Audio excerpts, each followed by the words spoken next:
Hello friends, मैं tulip recce foundation से इस वीडियो में मैं आपको अलग अलग तरीके के आटे के बारे में बता रही हूँ। अलग अलग मिलेट्स जो होते हैं हमारे, जो जिनको साबुत अनाज हम कहते हैं, जैसे हमारा बाजरे का आटा, बाजरा मतलब, और मक्की और ओट्स और बेसन वगैरह तो कॉमनली हम यूज़ करते ही हैं, सभी आप भी करते हैं। मैदा और गेहूं का आटा, ये सब तो कॉमन यूज़ होता है डेली में। बट ओट्स और रागी और मक्का और ये बाजरा, ये अभी तक मतलब पहले के ज़माने में यूज़ होता था, पर अब बहुत पीछे छूट गया कि हम भूल ही गए उनको।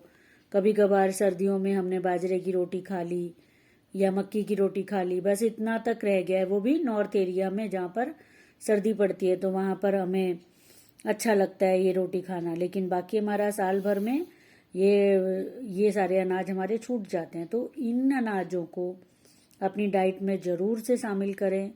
सिर्फ गेहूं का आटा हमारे इंडिया में बहुत ज़्यादा खाया जाता है। मेन इंग्रेडिएंट हमारे इंडिया के फूड का गेहूं है, और राइस, साउथ में राइस है।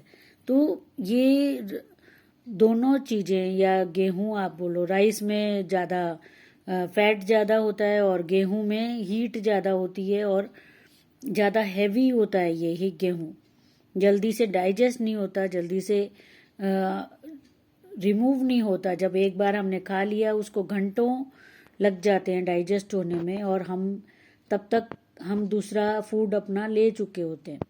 तब तक ये पहला फूड ही इंटेस्टाइन में पड़ा होता है, डाइजेस्ट नहीं होता, वो ख़त्म नहीं होता वहाँ से।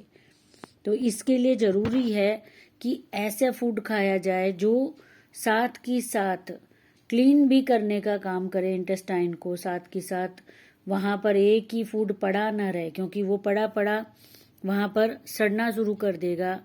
उसमें गैस, एसिडिटी बनना शुरू हो जाती है इंसान पेट के अंदर, क्योंकि एक ही फूड घंटों से वहाँ पर पड़ा है और दूसरा फूड हम खा रहे हैं साथ में, क्योंकि हमें बहुत टाइम हो गया तो भूख लग जाती है। तो दूसरा फूड भी इंसान खाना शुरू कर देता है कि हाँ 3 घंटे हो गए, 4 घंटे हो गए, अब उसके बाद हमने चाय ले ली या स्नैक्स ले लिया, कुछ भी ले लिया खाने के लिए हमने।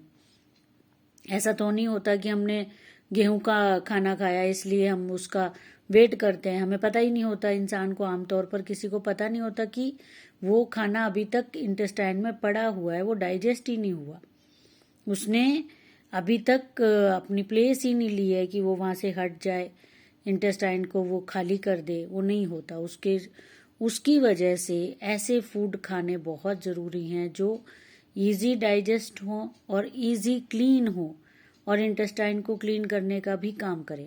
तो उसमें आप एक टाइम पर गेहूं का खाना खा सकते हैं। एक टाइम आपने गेहूं की रोटी ले ली, नेक्स्ट टाइम आप बाजरे की खिचड़ी या बाजरे का दलिया बना करके, या फिर बाजरे की रोटी, इस तरीके की चीज़ें आप ले सकते हैं। बेसन की रोटी ले ली आपने, रागी की रोटी ले ली, ओट्स की खिचड़ी बना ली आपने। इस तरीके की आप बदल बदल के अपने खाने में दूसरे मिलेट्स को लेकर आए। साबुत अनाज जो होता है उनको अपने खाने में ऐड कीजिए, और फ्लैक्स सीड्स और इस तरीके के सीड्स जो होते हैं, पम्पकिन सीड्स और तरबूज के बीज, खरबूजे के बीज, ये सब अपने डाइट में आप यूज़ कीजिए। सनफ्लावर सीड्स, ये सब बहुत ज़रूरी है हेल्थ के लिए, क्योंकि इन्हीं से जो भी हमारे बॉडी के अंदर विटामिन्स, मिनरल्स की ज़रूरत होती है, वो सब अलग अलग चीज़ें पूरी होती रहती हैं। तो ये सारे अनाज आप अपनी बॉडी में रेगुलरली अपने खाने में शामिल कीजिए इनको। Thank you friends.